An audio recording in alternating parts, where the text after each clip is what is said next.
Materi terakhir untuk minggu ini adalah Principle of Mathematical Induction. Jadi memang induksi matematika itu adalah suatu alat untuk membuktikan suatu rumusan matematika ya. Jadi memang alat pembuktian. Nah, di sini memang eh, kita di bisnis matematik memang sebenarnya nggak terlalu peduli dengan pembuktian sih. Tapi cara pikir mathematical induction ini diperlukan gitu. Kenapa? Karena misalkan kita mau bekerja gitu ya, kalian bekerja di suatu perusahaan atau nanti yang di kuliah selanjutnya, kalian kan akan banyak bermain dengan model matematika. Nah, bagaimana caranya kita memeriksa model matematika itu benar atau salah gitu yang diberikan. Nah, caranya itu adalah dengan uh, mathematical induction atau induksi matematika. Nah, di sini induksi matematika itu sebenarnya seperti ini, mungkin logikanya seperti ini. Jadi kalau kalian punya suatu model matematika untuk mengolah data yang banyak misalkan, kalian jangan memeriksa kebenaran model itu dengan menggunakan semua data yang ada. Jadi gunakan dulu data yang paling sederhana untuk memeriksa model itu gitu. Nah, kalau misalkan data yang sederhana itu udah benar, baru kita cek satu persatu, kita perbanyak lagi datanya. Nah, kira-kira seperti itu. Nah, jadi kalau mau dibuat ilustrasi sih memang biasanya sih uh, kita ngebuatnya pakai apa ya, kayak misalkan ada ini proposisi satu ya, mungkin gambarnya nggak terlalu bagus ya, jadi tapi ini ada proposisi satu, proposisi dua, proposisi tiga, empat, dan seterusnya gitu ya. Jadi kalau misalkan nol udah benar, nol itu mengakibatkan satu itu benar. Nah, satu itu mengakibatkan dua itu benar, dua itu mengakibatkan tiga itu benar, dan seterusnya sampai semuanya itu benar gitu. Sampai semuanya ini benar. Tapi kalau misalkan, jadi intinya mathematical induction itu adalah kalau kita periksa nol itu benar, dan kalau misalkan di sembarang, misalkan di empat juga udah benar, ini nanti kita menyimpulkan kalau ya semuanya itu benar. Jadi kita induksi itu kira-kira artinya seperti itu gitu. Oke. Nah, tapi ya yang tadi 4 itu ya nggak harus 4 ya. Sebenarnya untuk suatu angka yang besar. Nah, tapi sekarang coba kita lihat dulu aja teoremanya seperti apa. Jadi kalau mathematical induction itu apa sih sebenarnya? Jadi kalau misalkan kita punya suatu properti P ya. Nah, di sini karena kita matematika diskrit, properti P-nya itu berlakunya untuk suatu bilangan asli ya. Jadi kita nggak ada bilangan negatif segala macam. Sebenarnya bisa, tapi karena kita diskrit, ya kita fokusnya ke bilangan asli aja. Jadi kita mulainya dari 0, 1, 2, 3, dan seterusnya. Nah, jadi misalkan kalau kita punya suatu properti P, itu benar untuk yang kasus 0. Nah, kasus 0 ini kasus yang sederhana. Terus, dan juga properti P ini benar untuk suatu bilangan K ya. Untuk suatu bilangan K. Nah, kalau P itu benar untuk suatu bilangan K, jika properti P ini juga benar untuk suatu bilangan K plus 1, maka nanti P itu benar untuk semuanya gitu. Semua bilangan aslinya gitu. Nah, jadi ya kira-kira mungkin kalau mau kita perjelas lagi teorema ini maksudnya seperti apa gitu. Jadi di sini misalkan kita punya properti Pn ya. Pn itu menyebutkan kalau properti P itu benar untuk semua bilangan n. Nah, kita ingin membuktikan ini P-nya itu benar untuk suatu bilangan n. Jadi nggak terbaca tadi, jadi hanya untuk suatu bilangan n. Tapi yang ingin kita buktikan sebenarnya adalah P ini, pernyataan P itu benar untuk semuanya. Nah, bagaimana cara kita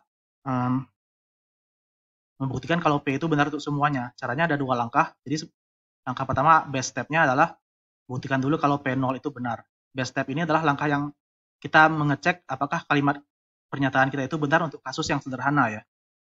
Jadi sebenarnya di sini nggak harus 0, tapi bisa angka yang lain. Tapi kalau misalkan 0 itu dikasih tahu yang paling sederhana, berarti ya ceknya dari 0 yang paling sederhana. Gitu. Nah, inductive step-nya, di sini kita misalkan kalau PK itu benar gitu. Jadi saat saat N-nya sama dengan K, kita misalkan ia benar. Nah, nanti ini namanya asumsi induktif. Terus kita buktikan kalau PK plus 1 itu juga benar. Oke, jadi kalau ini kita asumsikan benar, buktikan kalau PK plus 1 benar.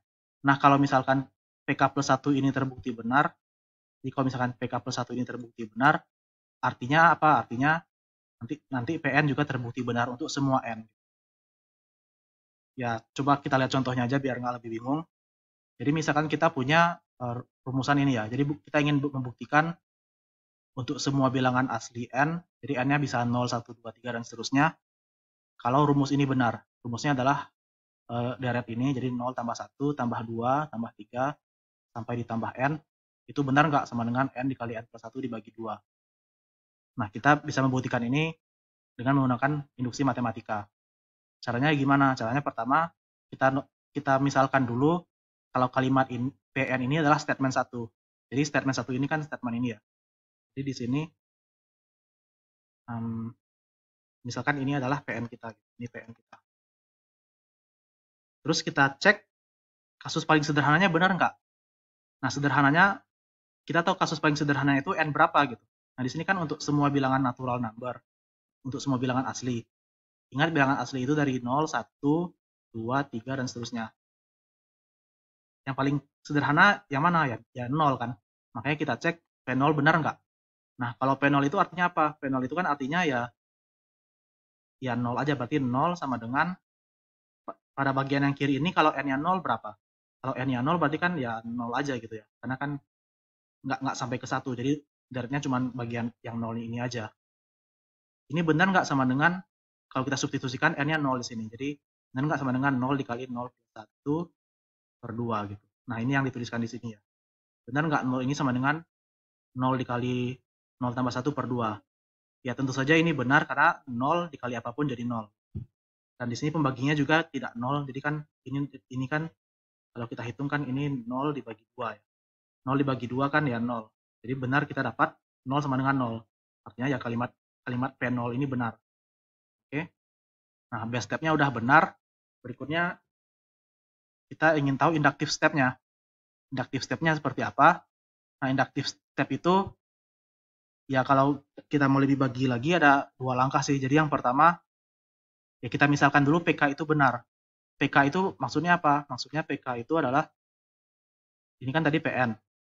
Ya kita substitusikan N-nya sama dengan K.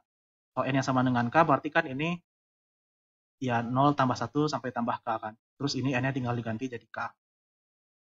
Makanya kita dapat kalimat PK. Jadi ini kalimat PK ya. Yang rumus 2 ini kalimat PK. Tapi ini kita asumsikan benar. Jadi sebenarnya ini kan PK ya.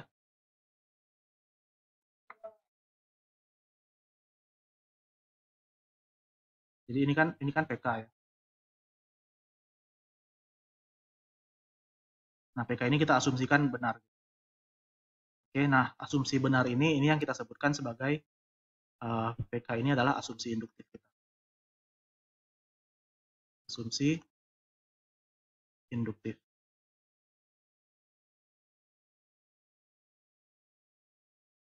Oke, berikutnya apa yang kita inginkan? Yang kita inginkan adalah kita ingin membuktikan kalau PK plus 1 itu benar. Jadi ini asumsi kita. Jadi nomor 2 ini adalah asumsi. Ini asumsi. Sekarang kita ingin membuktikan kalau PK plus 1 benar. Kalau PK plus 1 itu kalimatnya seperti apa? Kalimatnya berarti ya tinggal kita substitusikan hanya menjadi K plus 1.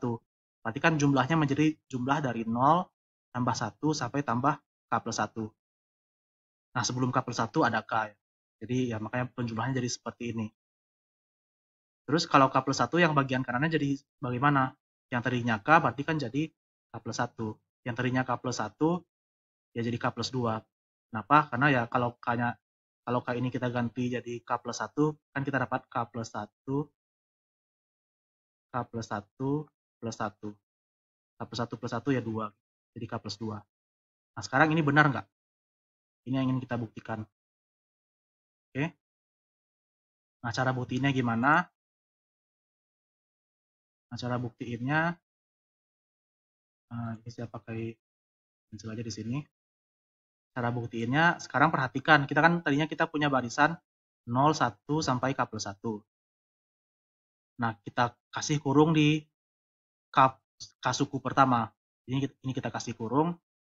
Ya, jadi kasih kurung di sini. Tapi ini kan asumsi induktif kita. Kan kita tahu tadi berdasarkan asumsi induktif kita, kalau 0 dijumlahin sampai K, dia adalah K dikali K plus 1 per 2. Nah, makanya ini kita substitusikan menjadi K plus 1 per 2. Ini jadi seperti ini. Ya ini tetap ya. Terus ya tinggal kita samakan penyebutnya. Berarti kalau samakan penyebut berarti tinggal K dikali K plus 1 ditambah 2K plus 1. Ini samain penyebutnya. Terus berikutnya gimana? Berikutnya ini sama-sama K plus 1 bisa kita keluarin. Kalau kita keluarkan berarti kan ini jadi K plus 1 kan. Sisanya apa? Sisanya tinggal K plus 2. Makanya di sini dapat K plus 2. Ya per 2-nya ya tinggal ditulis ulang ya. Makanya di sini terbukti apa yang kita inginkan. Yang kita inginkan adalah penjumlahan ini semua sama dengan K plus 1 tambah K plus 2. Kan ini yang ingin kita buktikan. Tadi ini tanda tanya kan. Nah sekarang sudah kita hitung kalau dia benar. Artinya apa? Artinya kalimat pernyataan kita saat K plus 1 itu benar. Nah terus kita langsung berdasarkan induksi matematika, ya kita bisa telah kita buktikan kalau semua pernyataan PN ini benar untuk semua bilangan N. Jadi nggak cuma untuk K, untuk bilangan K aja gitu. Jadi sekarang rumus ini udah benar untuk semua N. Oke, jadi ya kira-kira seperti itu. Nah, mungkin contoh berikutnya coba kita lihat. Jadi di sini buktikan kalau 2 pangkat N itu lebih kecil dari N faktorial untuk semua bilangan asli N yang lebih besar atau sama dengan 4. Nah, sekarang langkahnya masih sama ya. Jadi identifikasi dulu PN-nya itu apa, statement yang mana. Nah, di sini PN-nya statement-nya adalah statement ini. Jadi 2 pangkat N itu lebih kecil dari N faktorial. Nah, N faktorial itu maksudnya apa? Maksudnya kalau kita punya 5 faktorial itu maksudnya 5 kali 4 kali 3 kali 2 kali 1 gitu ya. Jadi kalau N faktorial berarti ini N kali N min 1 kali N min 2 dan seterusnya. Sampai kali 1. Jadi perkalian yang bilangannya turun min 1 terus. Nah, jadi ini PN kita ya. Jadi ini statement PN kita. Baru kita cek inductive step. Kita buktikan kalau PN ini benar. Caranya dengan menggunakan induksi matematika. Nah, kita mulai dari base step kan.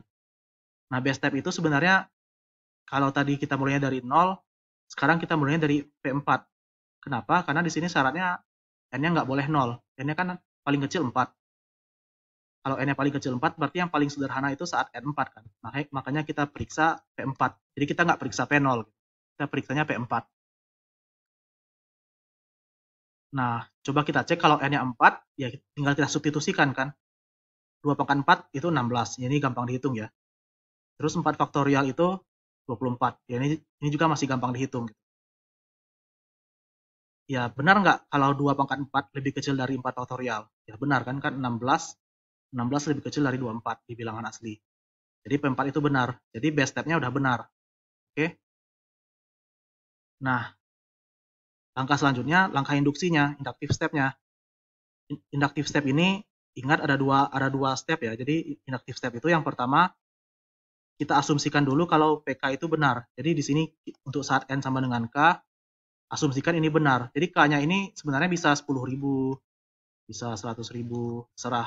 Tapi kan nggak mungkin ya kita hitung 10.000 atau 100.000 kan susah. Makanya kita misalkan aja saat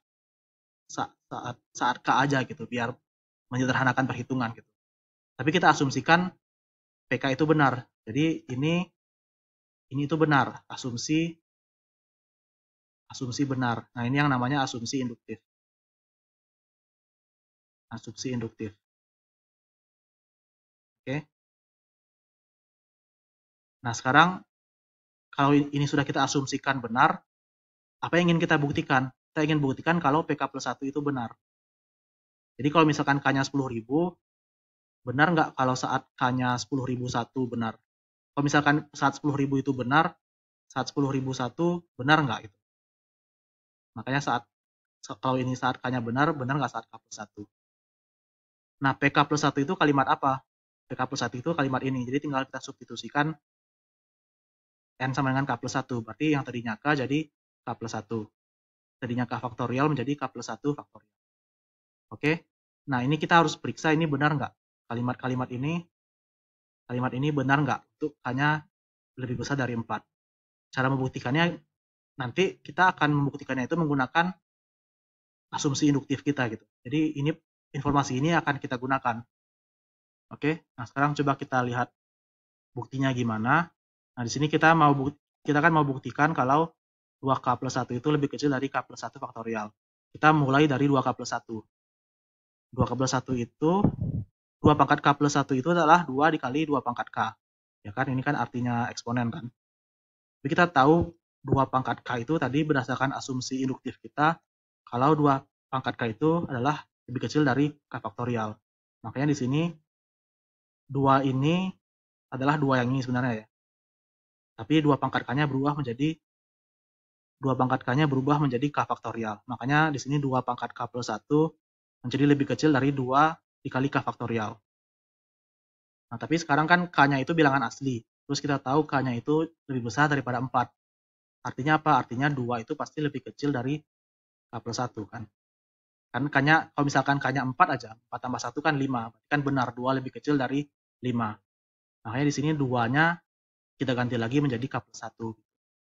Oke. Nah, sekarang K plus 1 dikali K faktorial itu adalah K plus 1 faktorial. Kenapa? Ya karena berdasarkan definisi faktorial, ini kan K plus 1 faktorial itu adalah K plus 1 dikalikan K, dikalikan K min 1, dan seterusnya kan, sama dengan 1. Sampai dengan dikalikan 1. Tapi yang perkalian dari K sampai kali 1 ini kan K faktorial. Ya kan? Jadi memang K plus 1 faktorial itu adalah K plus 1 dikali K faktorial. Makanya ini jadi persamaan gitu. Nah, artinya dari kalimat ini apa sih? Dari kalimat ini kita lihat kalau memang 2K plus 1 itu lebih kecil dari K plus 1 faktorial. Artinya ini kan yang ingin kita periksa kan. Jadi ini benar gitu. Jadi kalimat ini benar gitu. Artinya statement PK plus 1 ini benar kalau kita asumsikan PK ini benar gitu. Oke. Nah, ini kan induksinya sudah terbukti kan. Nah, induksinya sudah terbukti, artinya kita bisa menyimpulkan kalau rumus ini benar untuk semua N. Jadi, bisa terbukti kalau rumus ini, pernyataan PN ini benar untuk semua N. Jadi nggak cuma untuk K-nya 10.000, nggak cuma untuk K-nya 100.000, tapi untuk K-nya berapapun gitu. Jadi itu induksi matematika. Nah, jadi ya materi untuk minggu ini sampai di sini. Kita lanjut lagi ke materi minggu depan di video berikutnya.